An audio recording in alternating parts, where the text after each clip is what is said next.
Okay, picture this. Your mind is just a whirlwind.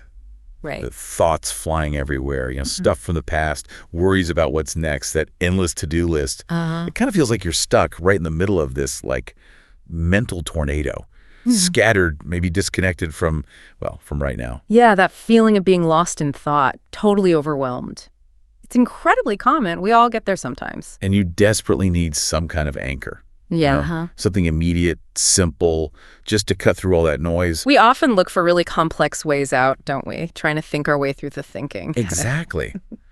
But what if the best tools, the really powerful ones for finding presence, for handling stress, even for finding these little moments of joy, what if they're not things you have to go out and find? What if they're already built in? Yeah. Always available. Right here with you. They are. It's quite literally your senses, your direct line to the present moment. Your built-in anchors. That's it. And that's really our mission for this deep dive. We've gone through a bunch of sources, articles, some research, practical guides, all exploring this basic idea, how just, engaging your senses can pull you out of that tornado. Ground you right here, right now. Help manage stress, and maybe even unlock this surprising, maybe default state of simple joy. It's really about redirecting, taking that mental energy that's spinning around inside and pointing it outwards towards what's actually coming in through your senses, from the world and from your own body. Okay, let's unpack that. So the core idea we found everywhere is that our senses, sight, sound, smell, taste, touch, they're these amazing, always-on links to the here and now. What you're experiencing through them in this exact moment is undeniable. It's real, it's present. And that presence, that's the antidote, right, to the mental whirlwind. Exactly. When your mind's stuck worrying about what might happen or replaying what did happen, focusing on, say, the feeling of your feet on the floor, it just pulls you right back instantly. Like a circuit breaker. It really is a powerful one. It all sounds too simple sometimes, Well, yeah, but think about it. That act of consciously bringing your awareness to what you're sensing, that is mindfulness, essentially. Being present with what is without adding judgment. Right. Your senses give you the, raw data of the present moment. Concrete, undeniable data, something solid to focus on when all those abstract worries feel like they're taking over. Okay, so how do we actually do this? How do we consciously use these anchors? One big approach we saw involves movement. Mindful walking. Ah, yes, mindful walking. It's great for people who find sitting still a bit challenging. Totally. And it's really effective, right? The sources talk about benefits for stress, mood, focus. Definitely. Wow. Widely recommended. It combines that physical activity, which is good in itself, with that crucial piece, awareness. And it starts really simply, just noticing that you are walking. One source suggested asking yourself, how do I know I'm walking? And the answer is physical sensation. Yeah. The feeling of your feet hitting the ground, the movement in your legs, maybe subtle shifts in breathing. That basic practice uses your body's own feedback proprioception, touch as the anchor. It gets you out of that mental autopilot and into the physical experience of moving. But then there's this other layer, which one source called sensory walking.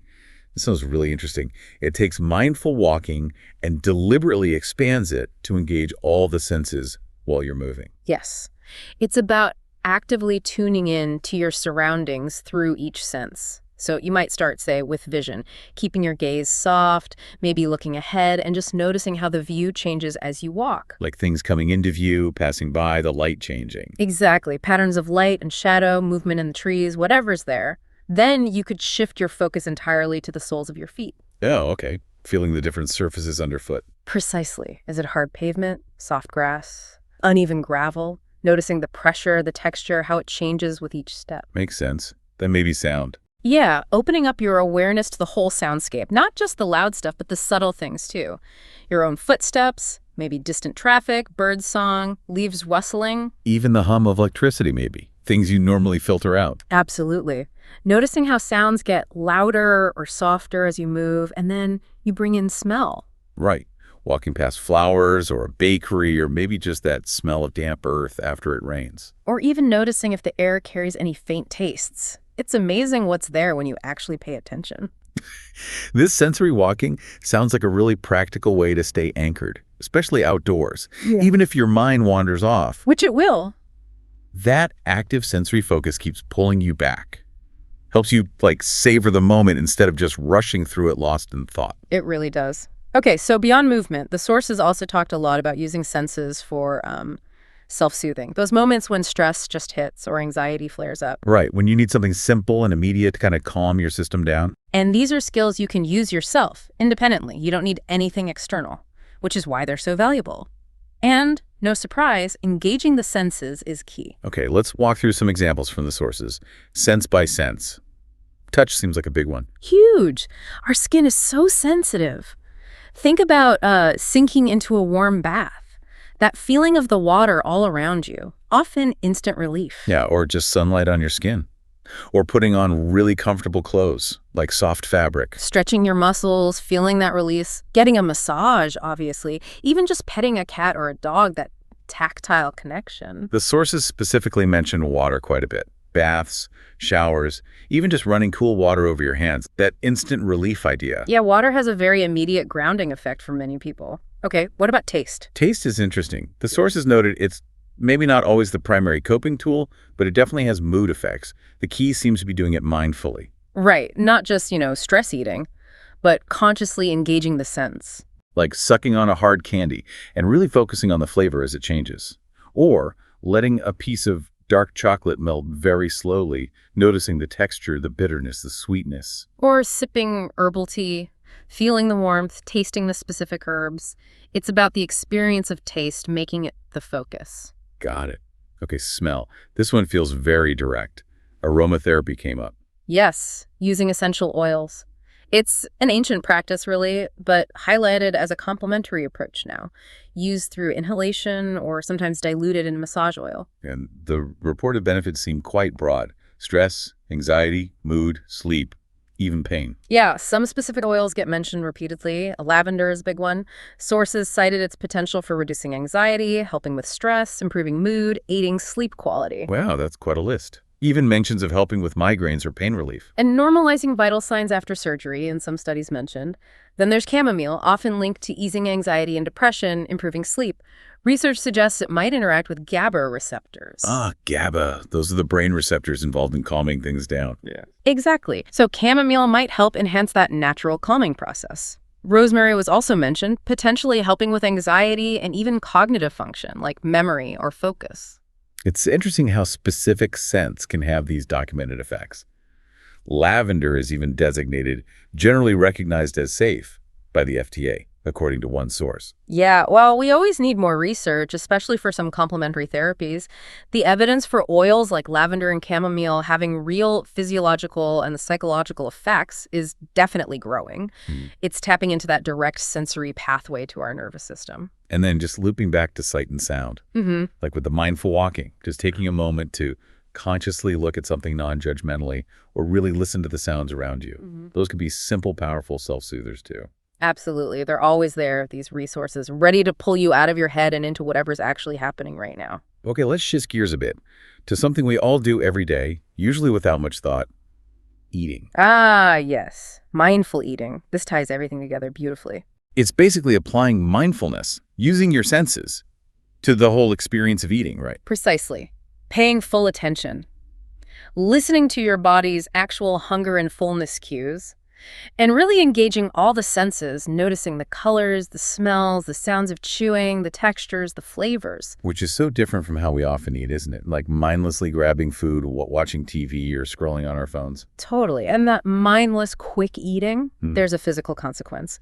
One source mentioned it takes about 20 minutes for your brain to get the "I'm full" signal from your stomach. Ah, okay. So if you eat really fast and aren't paying attention, you can easily eat way more than you need before your brain even catches up. Exactly. But mindful eating isn't just about quantity. It also helps you start noticing the difference between physical hunger, your body actually needing fuel, and emotional hunger. Eating because you're bored or stressed or sad. Right. And once you start noticing that difference, you can also start identifying your triggers. What situations or feelings or even places make you want to eat when you're not truly hungry. And that awareness gives you a choice. It gives you that crucial pause. Instead of just reacting automatically, you can see the trigger, feel the urge, and then choose how to respond. Maybe you use a different soothing technique instead of reaching for food. Yeah, makes sense. Studies mentioned in the sources suggest it can really help with managing that emotional eating cycle and support healthier eating habits overall. Yeah, it's about changing the behavior by changing the awareness around it. The sources had some really practical tips too, like eat slowly, chew thoroughly. Simple stuff, but hard to do sometimes. Eliminate distractions, turn off the TV, put the phone away. Maybe try eating in silence for a few minutes just to really tune in. Focus on how the food feels in your body. Stop when you feel comfortably full, not stuffed. Ask yourself why you're eating. Even simple things like plating your food nicely, sitting down at a table, it signals that this is a time for focused attention on nourishment. These aren't meant to be rigid rules, are they? More like invitations. Exactly. Invitations to turn eating from an automatic act into, well, a potentially rich sensory experience, nourishing mind and body. Now, there was also some really fascinating stuff in the sources about maybe a deeper connection here, linking this sensory presence to actually cultivating joy or even bliss. Yeah, that was interesting. One perspective, I think, from a discussion thread we looked at, suggests that maybe joy isn't something you have to actively build or force. What then? Maybe it's more of a natural state, like the default state that's just there when the mind settles down. When you strip away all the mental noise by being present through your senses. Wow. So joy is something you uncover rather than create. That was the idea presented. Kind of profound, really. And that same source talked about actively engaging the body. Described it almost like sucking joy into the body. Oh. By focusing attention and breath on physical sensations. They even mentioned experiencing physical releases like burps or little internal crackles as part of letting go and just being present. That sounds a bit like concepts from somatic experiencing, which was also mentioned briefly, that focus on the nervous system, releasing trapped energy or trauma held in the body by tuning into physical sensations. Exactly. It all points to this idea that the body is not just carrying the mind around, it's the primary place where we experience life. Consciously engaging with its sensations through our senses is fundamental. Fundamental for presence, for releasing tension, and maybe, just maybe, for tapping into that inherent capacity for ease and joy. It brings it all back home, doesn't it? Your physical sensory experience. It's not background noise, it's the pathway. The pathway to anchoring yourself, getting through tough stuff, and finding calm, and maybe joy. So when you're trying these things, the walking, the self-soothing, the mindful eating, or just any moment you want to be more present, the consistent advice across the board was focus completely on whatever sense you choose in that moment. But knowing your mind will wander off, that's okay. Totally okay. Expected, even. The practice isn't about never getting distracted. It's about noticing when you get distracted. And then gently bringing your attention back without beating yourself up about it. Exactly. Kindness is key. Gently guide your focus back to the feeling of your feet or the sound or the taste. Patience and compassion. Don't judge the distraction. Just notice and return. Maybe a good starting point for listeners could be to actually list out some of their personal sensory anchors. Oh, that's a great idea. What specific sights, sounds, smells, tastes, or textures do you already know bring you a bit of calm or presence? Yeah, build your own little sensory toolkit inspired by these ideas in your own experience. Having that personal list ready makes these techniques much easier to access when you actually need them. So if we zoom out, what's the big takeaway here from this deep dive? I think it's that engaging your senses isn't just a small trick. Based on everything we looked at, it's presented as this really powerful, incredibly accessible, and immediate way to anchor yourself firmly in the present moment. It gives you a direct way out of those mental loops into the reality of right now, providing real tools for dealing with stress, anxiety, difficult feelings. And by doing that, by clearing away some of that mental clutter and bringing you into presence, these simple practices can help you notice, maybe uncover, those moments of simple joy and ease that are often already there. Regardless of what else is going on. These tools aren't out there somewhere. They're in you right now, waiting to be used. So here's a little experiment, something to take with you. Think about one totally ordinary, mundane activity you know you'll do today. Could be anything. Washing dishes, your commute, making coffee. Okay, pick one.